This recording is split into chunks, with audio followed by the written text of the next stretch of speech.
Hello and welcome to the Way of Success online preparation. তো আজকে আমি তোমাদের রিজনিংয়ের প্র্যাকটিস সেট 3 নিয়ে এনেছি।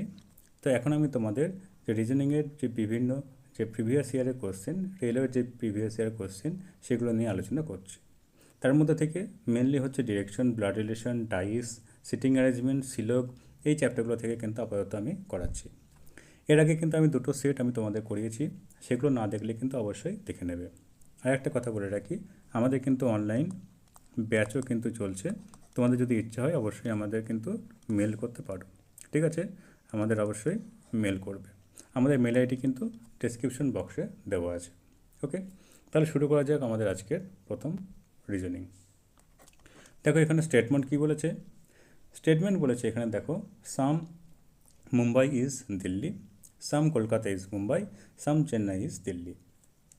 তার মানে কি, some Mumbai is Delhi, some Kolkata is Mumbai, some Kolkata is Mumbai, some Chennai is Delhi. তাহলে এই হচ্ছে আমাদের some Chennai, some Chennai is Delhi, এই হচ্ছে আমাদের ভেন ডায়াগ্রাম। এবার আমাদের দেখো কনক্লুশন কি বলেছে, all Kolkata is Chennai, all Kolkata is Chennai, এইখান থেকে বলা যায় না। দুই বলছে no Kolkata is, no Chennai is Kolkata, এটা কিন্তু বলা যাবে না, দুটোই হচ্ছে কাটা। তার মানে কী হবে এখানে, তাহলে এখানে হবে নাইদার কনক্লুশন 1 or 2 ফলোজ। তার মানে অপশন বি হচ্ছে আমাদের এখানে কারেক্ট অ্যান্সার। ওকে, এবার দেখা যাক আমাদের পরবর্তী, এটাও একটা সিলক। কী বলছে দেখো, অল ফ্লাওয়ার্স আর ক্লাস্টার। তাহলে অল ফ্লাওয়ার্স আর হচ্ছে কি cluster, no cluster is stick, তাহলে এই আমি কেটে দিলাম। অল স্টিক্স আর ভ্যান্স, তাহলে এই আমি ডায়াগ্রাম এঁকে নিলাম। এবার দেখা যাক আমাদের কনক্লুশন কি বলছে। কনক্লুশন বলছে কি, some cluster are flowers, some cluster are flowers, এটা হচ্ছে রাইট। দুই বলছে all clusters are flowers, all clusters are flowers, এটা হচ্ছে ভুল। তিন বলছে some vans are sticks, some vans are sticks, এটা হচ্ছে রাইট। চার বলছে all vans are sticks, all vans are sticks, এটা হচ্ছে ভুল। তার মানে হচ্ছে 1 নম্বরটা ঠিক আর হচ্ছে 3 নম্বরটা ঠিক। তার মানে অনলি কনক্লুশন 1 and 3 ফলোস। তাহলে এখানে হচ্ছে অপশন এ হচ্ছে কারেক্ট অ্যান্সার। এটা কিন্তু আরপিএফ কনস্টেবল 2019 সালে কিন্তু এটা এসেছিল। আমি যেগুলো করাবো সবগুলো হচ্ছে কিন্তু রেলওয়ের প্রিভিয়াস ইয়ার কোশ্চেন। আর একটা সিলক দেখো কি বলেছে, বলছে অল ক্যাটস আর র্যাটস, অল র্যাটস আর ডগস। আমি ছবিটা এখানে নিই, অল ক্যাটস আর হচ্ছে rats, all rats R dogs, some dogs are animal, এই হচ্ছে আমাদের ভেন ডায়াগ্রাম। এবার কনক্লুশন কি বলেছে ভালো করে দেখো, বলছে সাম ক্যাটস আর ডগস, সাম ক্যাটস আর ডগস, এটা কিন্তু অবশ্যই বলা যাবে।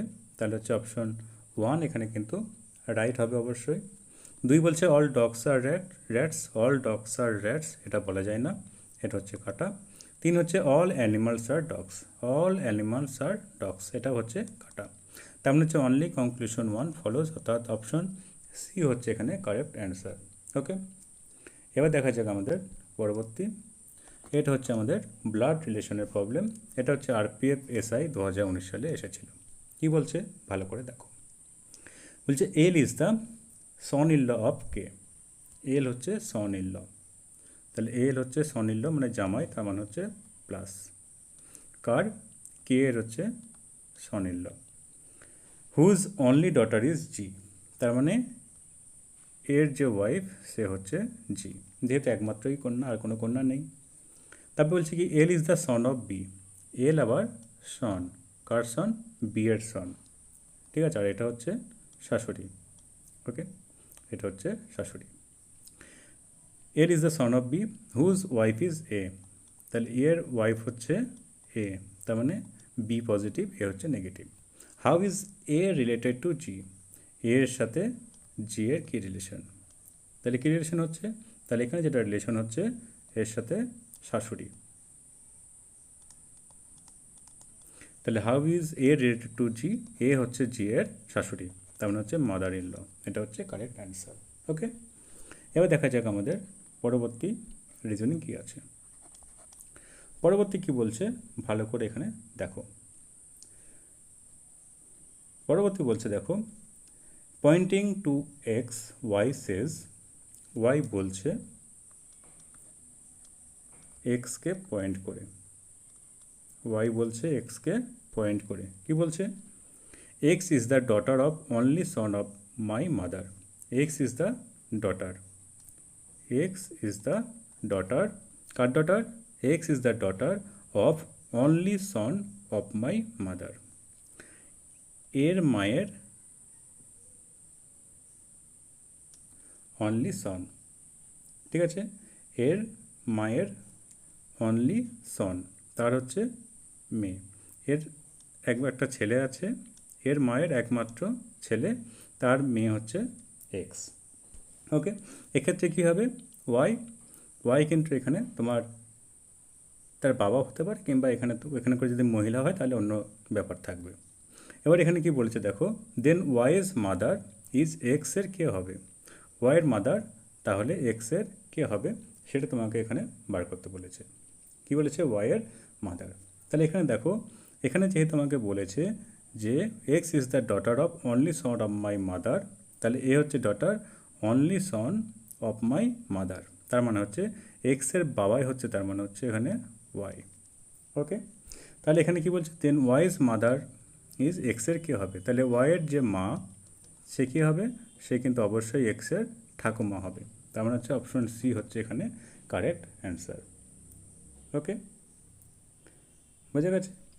এবার এখানে যদি ওয়াই যদি তার বাবা না হয়, যদি এটা ফিমেল হয়, সেক্ষেত্রে কিন্তু কী হবে, পিসির মা হয়ে যাবে, তো সেক্ষেত্রেও কিন্তু আমার এখানে অ্যান্সার ঠাকুমাই হবে, হয় ওয়াই হচ্ছে তার বাবা কিংবা হচ্ছে পিসি, এই দুটো অপশনের মধ্যে যে কোনো কিন্তু একটা হবে, যাই হোক না কেন ওয়াইয়ের মা হবে এক্সের ঠাকুমা। ঠিক আছে, তো এখানে অপশন সি হচ্ছে কারেক্ট অ্যান্সার। এবার দেখা যাক আমাদের নেক্সট কী বলছে। নেক্সট তোমাদের আরেকটা ব্লাড রিলেশন একটা দিয়েছে, কি বলেছে ভালো করে দেখো। বলছে রেড দ্য ফলোইং স্টেটমেন্ট, এটাও আরপিএফ এসআই এসেছিলো, এ অ্যাট দ্য রেট মিনস এখানে কিছু কোড তোমাদের দিয়ে দিয়েছে। বলছে if S is male according to the expression then P at the rate Q at the rate R percentage S, then how is S related to P. তাহলে আমাকে কী করতে হবে, ছবিটা এখানে আঁকতে হবে। তাহলে ছবিটা এখানে আঁকি।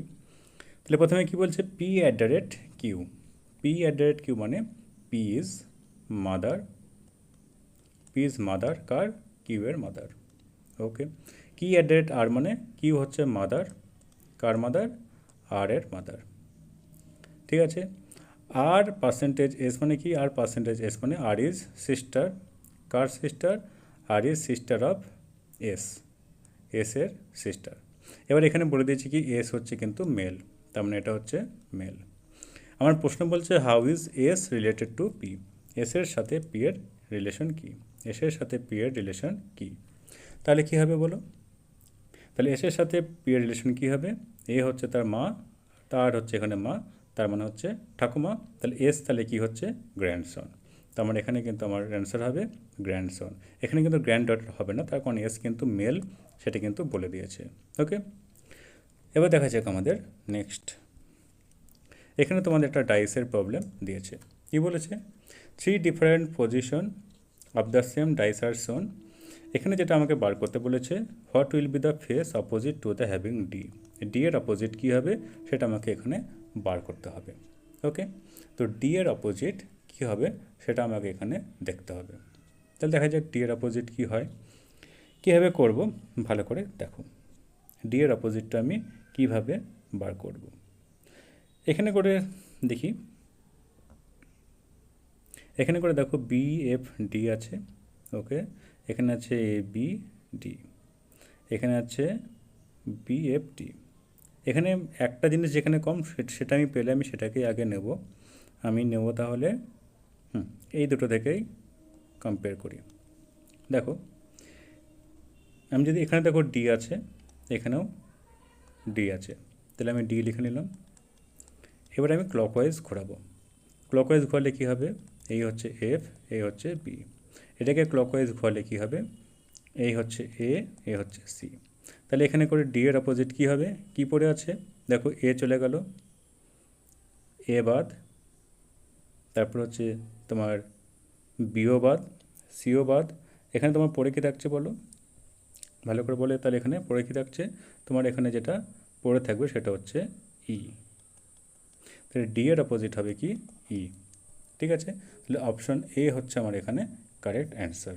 বা এখানে তোমার দেখে এটা বোঝা যাবে যে এখানে কিন্তু একমাত্র এটাই কেবল দেখা যাচ্ছে না, বাকি সবগুলি কিন্তু দেখা যাচ্ছে। যেহেতু ডি এর অপোজিট ই, তাই এটাই একমাত্র দেখা যাচ্ছে না, অর্থাৎ তুমি এখানে দেখেও কিন্তু বলতে পারো। ওকে, এবার দেখা যাক আমাদের একটা ওপেন ডায়াসের প্রবলেম দিয়েছে। কি বলেছে দেখো, which of the cubes given in the option will be formed when the following sheets is folded along the lines. তাহলে দেখো এখানে কী কী দিয়েছে, 6-এর অপোজিট হচ্ছে 2, 5-এর অপোজিট হচ্ছে 5-এর অপোজিট হচ্ছে 3, আর হচ্ছে 1-এর অপোজিট হচ্ছে 4। ওকে, এগুলো কিন্তু মাথায় রাখবে। তাহলে এখানে দেখো কোনটা হচ্ছে আমার এখানে রাইট হবে। তাহলে এখানে আছে 5, 2, 3, 5, 2, 3, 5-এর অপোজিট যেহেতু 3, তাহলে এটা হবে না। এখানে 5, 6, 4, এখানে দেখো 5, 6, 4, 5-এর অপোজিট 3 নেই, ঠিক আছে। 4-এর অপোজিট কি 1 নেই, ঠিক আছে। 6-এর অপোজিট কি 2 নেই, এটা হতে পারে। 3 নম্বর কী বলছে দেখো, 4, 1, 5, দেখো 4, 1, 5 হবে কি, 4 আর 1 অপোজিট হবে না। তারপরটা কি বলেছে 2, 6, 5, 2, 6, 5, এটা হবে কি, দেখা যাক। 2-এর অপোজিট 6 হবে না, তার মানে হচ্ছে অপশন বি হচ্ছে আমার এখানে কারেক্ট অ্যান্সার। কী হবে, অপশন বি। ওকে, এগুলো কিন্তু খুব ভালো। এই টাইপের জিনিসগুলো যদি বুঝতে না পারো অবশ্যই আমাকে কমেন্ট করে জানাবে। এবার দেখা যাক নেক্সট আমাদের কী আছে। নেক্সট দেখো আমাদের এখানে কি বলেছে, বলছে 7 person P Q R S T U V are sitting in straight line facing north. Only 2 people sit to the right of you, only 2 persons sit to the left of R, only 2 persons sit between U and Q, only 3 persons sit between R and P. T is not immediately adjacent to U. S sits to the right of U, who sits at the extreme right corner. এটা আমাকে বার করতে হবে। দেখো তাহলে কী হবে, এখানে কি বলছে দেখো, অনলি 2 পিপুল সিট, এখানে তো টোটাল আছে 7 জন, আমি এখানে 7 জন আমি এখানে এঁকে নিই। 1, 2, 3, 4, 5, 6, 7, এই 7 জন আছে, এরা হচ্ছে P Q R S T U V. এবার কী বলছে দেখো, only 2 people sit to the right of U, তাহলে এদিকটা হচ্ছে রাইট আর এদিকটা হচ্ছে লেফট। এবার ভালো করে এখানে দেখো কি বলেছে, ভালো করে দেখো, only 2 people sit to the right of U, U এর ডান দিকে 2 জন থাকবে, তার মানে এখানে 2 জন ইউ থাকবে, এদিকে 2 জন বসতে পারবে, তার বেশি বসতে পারবে না। Only 2 person sit to the left of R, R এর লেফটে 2 জনই থাকতে পারবে, তাহলে 1, 2, তাহলে আর হবে এখানে, আর লেফটে 2 জনের বেশি বসতে পারবে না। Only 2 person sit between U and Q, U and Q এর মাঝে 2 জন বসতে পারবে, তাহলে ইউ অ্যান্ড কিউ এর মাঝে 2 জন, মানে এদিকে তো কিউ হবে না, কারণ এদিকে 2 জনই আছে, তাহলে কোথায় হবে 1, 2, তাহলে এখানে হবে কিউ, তাহলে 2 জন বসতে পারবে আর এখানে একজন কেউ বসতে পারবে। নেক্সট দেখো কি বলেছে, এটা হয়ে গেল only 3 person sit between R and V, R and V এর মাঝে 3 জন বসতে পারবে, তাহলে 1 জন, 2 জন, 3 জন, তার মানে ভি হচ্ছে এখানে। পরেরটা আমার দরকার হবে না, তার কারণ আমার কোশ্চেন বলেছে who sits at the extreme right corner, একদম রাইটে তাহলে কে বসছে, তাহলে হচ্ছে ভি, তার মানে অপশন ডি হচ্ছে আমার এখানে কারেক্ট অ্যান্সার। বুঝে গেছে, এইভাবে করবে দেখবে তাহলে ইজিলি হয়ে যাবে। এবার দেখা যাক আমাদের লাস্ট রিজনিং আজকের কি বলেছে, বলছে friends A B C D E and F are standing in a circle facing centre. তাহলে কি বলেছে, এটা সার্কেলের মধ্যে আছে কতজন, 6 জন, 1, 2, 3, 4, 5, 6। এবার কি বলেছে ভালো করে দেখো, প্রত্যেকে হচ্ছে সেন্টার দিকে ফেস আছে, তাহলে এদিকে হচ্ছে ফেস, এদিকে ফেস থাকা মানে হচ্ছে কি, তাহলে এই দিকটা হচ্ছে লেফট আর এই দিকটা হচ্ছে রাইট। ওকে, এবার দেখো ভালো করে কি বলেছে, F and C, A is between E and D, F is to the immediately left of D, F হচ্ছে কি ডি এর লেফটে অবস্থিত। তাহলে আমি এখানে কি করব দেখো, এফ হচ্ছে ডি এর লেফটে, তাহলে এফ হচ্ছে লেফটে, কার ডি এর লেফটে অবস্থিত। আমি এভাবে শুরু করলাম। এরপরে কি বলেছে ভালো করে খেয়াল করো। এরপরে বলেছে এখানে করে দেখো যে B is between F and C. B হচ্ছে কি এফ আর সি এর মাঝখানে, বি হচ্ছে এফ আর সি এর মাঝখানে, তাহলে এফ পেয়ে গেছি। এফ আর সি এর মাঝখানে হচ্ছে কে, এফ আর সি এর দেখো মাঝখানে বলেছে বি, তাহলে এখানে আমি বি এখানে নিলাম। আর এখানে কি বলেছে দেখো A is between E and D, E আর ডি এর মাঝখানে, তাহলে এই ডি আর ই আর ডি এর মাঝখানে কি আছে এ, তাহলে আমি সবগুলো পেয়ে গেলাম। এবার আমার কোশ্চেনে কি বলেছে ভালো করে দেখো, who is between B and D, তাহলে বি আর এই ডি এর মাঝখানে তাহলে কে থাকছে, বি আর ডি এর মাঝখানে থাকছে এফ, তাহলে হচ্ছে অপশন ডি হচ্ছে আমার এখানে কারেক্ট অ্যান্সার। ওকে, তাহলে এই হলো আমাদের আজকের সিটিং অ্যারেঞ্জমেন্ট। তাহলে আজকে তোমাদের রিজনিংয়ের প্র্যাকটিস সেট 3 হয়ে গেল। এরপর কিন্তু আমি প্র্যাকটিস সেট 4 নিয়ে আনবো। আস্তে আস্তে কিন্তু আমি তোমাদের অনেকগুলো প্র্যাকটিস সেট তোমাদের করাবো, যাতে তোমাদের বিভিন্ন এক্সামে কাজে লাগে। ঠিক আছে, আর অবশ্যই আমাদের যে অনলাইন যে ব্যাচ চলছে সেখানে যদি ভর্তি হতে চাও অবশ্যই আমাকে মেল কিন্তু করবে। মেল আইডি কিন্তু ডেসক্রিপশন বক্সে দেওয়া থাকবে। সেপ্টেম্বরে তোমাদের কিন্তু নেক্সট যে ব্যাচ সেটা কিন্তু শুরু হবে। তাহলে আজকের ক্লাস এখানে শেষ করছি। ভালো থেকো, সুস্থ থেকো, টাটা।